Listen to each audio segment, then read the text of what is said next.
Hey, I'm Kath Molloy. Do you know a grumpy person who always seems to be getting sick? That may be no coincidence. Research is now finding a link between happiness and a strong immune system. In a 2003 experiment, 350 adults volunteered to get exposed to the common cold.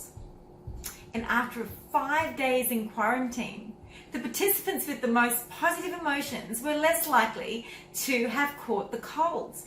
Employees who are happy at work not only perform better, but also cost less. That's the conclusion of a 6-year study conducted by a health insurance company and the University of Michigan's Ross School of Business. For heart health, my research tells me it is important to spend time with family and friends. And recently I had lunch with 12 girlfriends and somehow we went on for 6.5 hours. Of course, there was more talking than anything else happening. Lots of love and lots of laughter, and that really is the best medicine.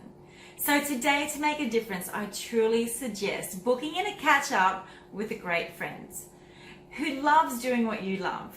So for me, I booked some time at the beach, having a walk and coffee. So this weekend, I know that I'm going to make a difference to my week by knowing I've planned something I love.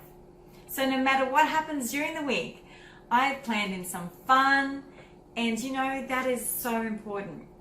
And when we make a difference for ourselves, we're actually a better version of us. So it's easier to make a difference for others. And remember, when we lift others up, it creates good heart health for us too.